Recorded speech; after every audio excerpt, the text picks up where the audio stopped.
Hello everyone, my name is Dr. Shirin. I'm a corrective care chiropractor, functional nutrition and detox specialist. And today we're talking about environmental chemicals and hyperthyroidism. We do have a thyroid workshop coming up July 12th, 6:15 to 8 p.m. You can hop over to our website on harmonywellness-frisco.com, go to our events page and sign up for that, or you can call the office at 945-888-2988 to grab those tickets.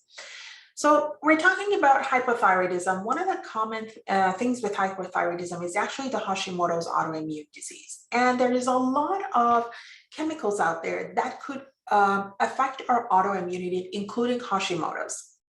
And each of us is routinely exposed to thousands of different chemicals, and our bodies can remove them through biotransformation, which is commonly called detoxification. The process through which our liver enzymes convert chemicals into water-soluble compounds that can be properly eliminated through our sweat, our urine, and our feces. So chemicals can be biotransformed. These chemicals include things like pesticides, plastics, fire retardants, and many other chemicals in our food, water, and air.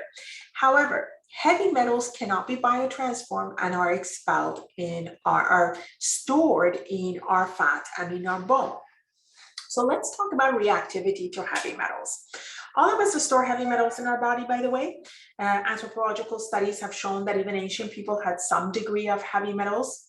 The real issue is that some people react to heavy metals and some don't. People with unmanaged or poorly managed Hashimoto's hypothyroidism are often more vulnerable to the effects of toxins and heavy metals due to poor function of many of their body mechanisms. So let's talk about hypothyroidism and what happens to our immune tolerance. For those of you that have undiagnosed or unmanaged Hashimoto's hypothyroidism, there's a lower metabolic activity that interferes with the function of elimination pathway.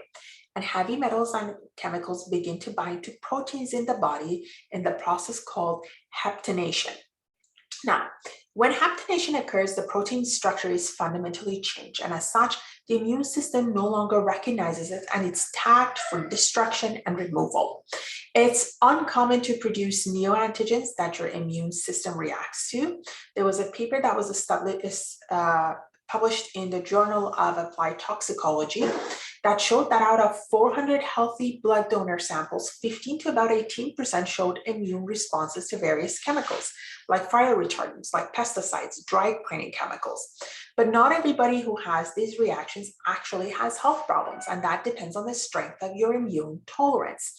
If you cannot handle strong scents such as perfume or gas, if cosmetics irritate your skin, or if you have multiple food sensitivities, then your immune tolerance could be low and you could have an increased risk for autoimmune reactions.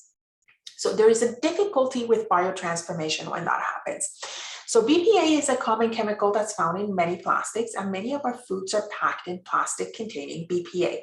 It can be found in straws, in plastic dishware, in many other ordinary objects, and about 90% of the US population has high levels of BPA. While many people with healthy biotransformation pathways can take that BPA and other common chemicals from their body, those with low functioning pathways and poor antioxidant status have a much more difficult time. This makes BPA more toxic to the body and raises its potential for immune reactivity. In fact, BPA has been shown to trigger thyroid autoimmunity and neurological autoimmunity consistent with multiple sclerosis. Genetics also play a role. Many people have genetic polymorphism that determines how effective they are in clearing different chemicals. Hypothyroidism can impede the process of getting rid of chemicals from the body because of inflammation and metabolic dysfunction that's associated with it. So, how complex is this chemical sensitivity thing that we talk about? The common model for testing for mercury in lead has led to chelation therapy, which, by the way, fails to address immune reactivity to chemicals, particularly in people with Hashimoto's hypothyroidism or autoimmunity. There is significant inflammation, blood-brain barrier permeability, intestinal permeability, poor antioxidant status, poor biotransformation, and loss of immune tolerance are all factors unique to unmanaged Hashimoto's patients. So it is not the quantity of chemicals in our body that matters the most. Really, it's our resilience to those chemicals and our ability to metabolize them that makes a difference. So how do we support our resilience to heavy metals and toxins? You can, first of all, minimize your risk of developing an autoimmune reaction to common chemicals and heavy metals simply by having a lot of antioxidant system in your cells to protect it. How do you do that? Lots of veggies. The more inflammation in our body caused by dietary and lifestyle choices, the more taxed the system is and the higher a risk of becoming immune reactive to chemicals. An anti-inflammatory diet and lifestyle will support your body's antioxidant system through an anti-inflammatory diet and lifestyle. So, colorful produce and foods that are high in flavonoids, such as berries, red cabbage, greens, they really support antioxidant systems and are a key part of an anti-inflammatory diet. High sulfur foods, we're talking about things like garlic, onions, asparagus. These are beneficial. They are high in antioxidant and they improve the function of liver sulfation pathways that clear out chemicals. Beyond a healthy diet, exercise is another important way to increase your antioxidant levels. When you exercise, you actually produce inflammatory free radicals. But your body then responds by turning on the antioxidant enzyme pathways and it increases the production of antioxidants. You want to keep in mind that over-exercising will have the opposite effect. And then, of course, reduce your exposure to chemicals. And how do you do that? By going organic, by making sure that things that you wash your face with or your body with, your washers, your detergents, your makeup, your lotions are all organic and chemical free. I hope that helped you. I hope to see all of you in our thyroid workshop coming up July 12th.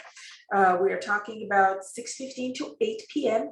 We're located at 2809 Preston Road. We only have spot for 20 people. Make sure that you grab those tickets. What you need to do is to get onto our website at harmonywellness-frisco.com and make sure that you grab those tickets for yourself. You go into events section and buy those tickets, or you can call the office 945-888-2988.